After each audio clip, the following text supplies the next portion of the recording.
नागरिक म्हणून, या राज्याचे नागरिक म्हणून, या जिल्ह्याचे तालुक्याचे आपल्या स्वतःच्या गावाचे नागरिक म्हणून ज्या गोष्टी आपण करायला पाहिजे, यासाठी सरकारने आपल्याला आपली जबाबदारी स्वतः घ्यायची आहे किंवा जबाबदार नागरिक म्हणून आपल्याला वागायचं आहे, अशा गोष्टी निश्चितपणे त्या ठिकाणी करणं आपलं कर्तव्य आहे.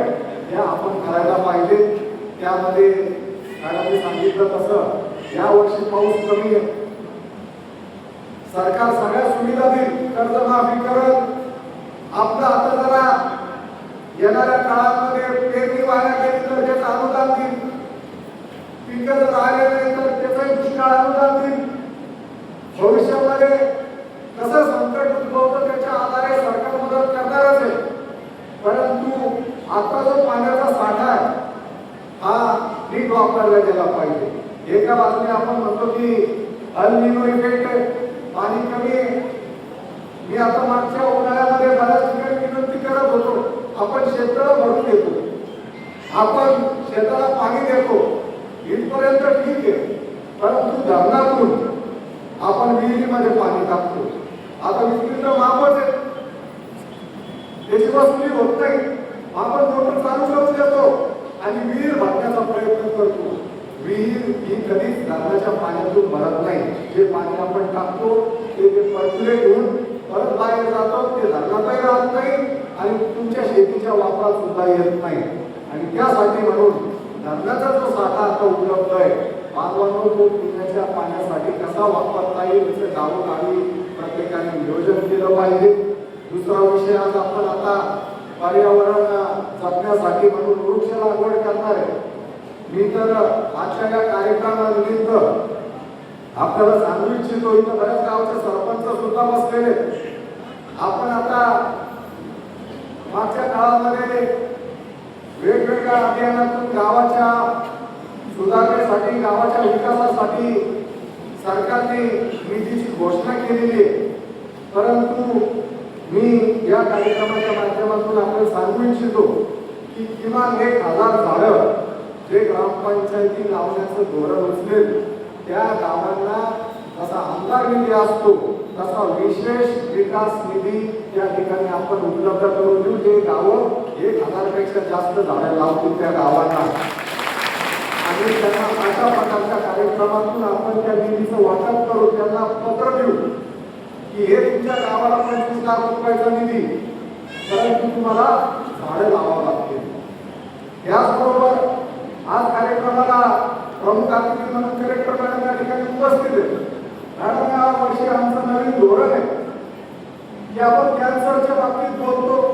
महिलांना या ठिकाणी आपण आता कॅन्सरच्या लस घेण्यासाठी प्रवृत्त करतोय.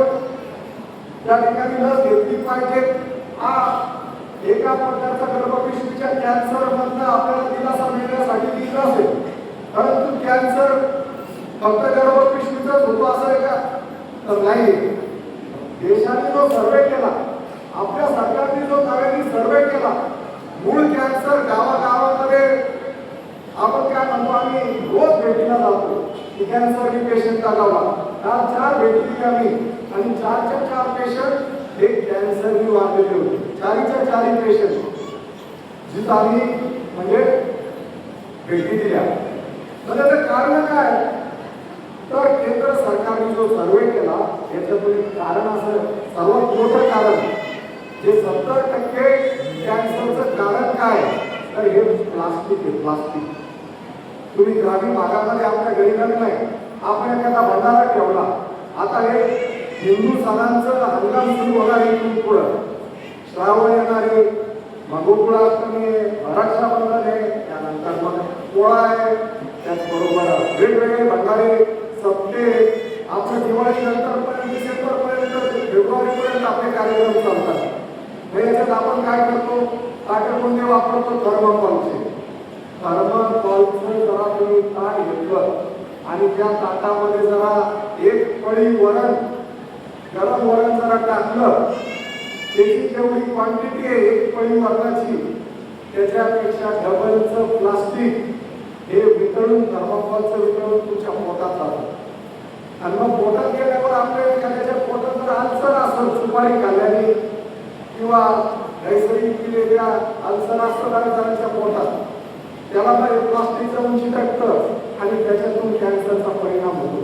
म्हणून या चालू वर्षामध्ये आपल्या पूर्ण मतदारसंघातील 200च्या 200 गावांमध्ये प्लास्टिक मुक्त तालुका म्हणून आपल्याला या ठिकाणी घोषित करायचं आहे. 1000 गावं जर असतील तर त्यांना 1000 फाटक, वाट्या आणि ग्लास उपलब्ध करून देणार आहे. मग तुम्ही हे जे सेवेकरी राजूच्या सेवेकरी महिला त्याच्या माध्यमातून तुम्ही त्याचं नियोजन करा, किंवा जे मंदिर समिती त्या गावातली त्यांच्या माध्यमातून नियोजन करा, किंवा अजून तुमची काही यंत्रणा असेल त्या माध्यमातून नियोजन करा. एखाद्याच्या गरीबाच्या घरी लग्न असेल तरी त्याला 10,000 रुपयाचे ताटा आणावं लागतात प्लास्टिकचे. हे 5,000 रुपये सुद्धा तुम्हाला चांगले ताटे स्टीलचे मिळू शकतात. आणि मग त्याच्या माध्यमातून तुम्ही ते ताटं धुणं, काही खराब झाले त्याच्यातून बदलणं, हे धोरण आता आपल्या तालुक्यात अवलंबायचं आहे. मागच्या काळामध्ये पत्रवाळ्या आपण वापरायचो, त्या पत्रवाळ्याची माती व्हायची जेव्हा आपण नदीत नाल्या फेकून द्यायचो. पानाची माती होती, पण इथे प्लास्टिक आहे, ग्लास आहे प्लास्टिकचा. तो जेव्हा आपण एखाद्या खड्ड्यावर किंवा नदीच्या पात्रात नाल्यात फेकतो त्याची माती होत नाही, तो तसाच राहतो. म्हणजे जनावरं खातात, त्याच्यामधनं प्रदूषण तयार होतं. हे बाबतीत आपण काळजीपूर्वक लक्षात ठेवलं पाहिजे. आणि त्यासाठी म्हणून प्लास्टिक मुक्त तालुका हे धोरण नवीन या वर्षी आपल्याला अवलंबायचं आहे. त्यासाठी आपण सर्वांनी निश्चितपणे याकडे काळजीपूर्वक लक्ष द्यायचं आहे. याचबरोबर आज खऱ्या अर्थानं आमच्या बचत गटाच्या माता भगिनी आहेत, त्याचबरोबर आशा सेविका आहेत, या ठिकाणी अंगणवाडी सेविका आहेत. मी आमच्या सगळ्या माता बहिणींचं या ठिकाणी मनापासून अभिनंदन आणि आभार व्यक्त करतो की त्यांचं काम या तालुक्यासाठी अतिशय उल्लेखनीय आहे. मागच्या काळामध्ये मग करोनाचं संकट असो किंवा विविध संकट असो, या पूर्ण संकटावर मात करून त्यांनी त्यांच्या जबाबदाऱ्या चांगल्या पद्धतीने पार पाडलेल्या आहेत. बचत गटाच्या माध्यमातून सुद्धा आपलं कुटुंब पोहोचण्याचं काम किंवा कुटुंबाला त्या ठिकाणी निश्चितपणे आधार देण्याचं काम आमच्या बचत गटाच्या माता भगिनींनी केलेलं आहे. मी त्याबद्दल त्यांचं त्या ठिकाणी विशेष करून या ठिकाणी आभार व्यक्त करतो. त्यांचं कार्य अतिशय चांगलं आहे. आमच्या अंगणवाडी सेविका यांचंही कार्य या तालुक्यामध्ये अतिशय उत्तम आहे. हे आवर्जून कलेक्टर मॅडम यांना मी या कार्यक्रमाच्या माध्यमातून सांगू इच्छितो. आमच्या आशा सेविका त्यांचंही काम अतिशय चांगल्या पद्धतीने मेहनतीने ते या मतदारसंघामध्ये या तालुक्यात काम करतात. परंतु आपल्या जे मॅडमनी सांगितलं आणि परत आता आमच्या आरोग्य विभागाच्या कुठल्या तरी मॅडमनी सांगितलं HPV जी लस आहे, या लसीच्या बद्दल आपल्या मनामध्ये जी भीती आहे की याच्यातून मुलींना अजून वेगळ्या अडचणी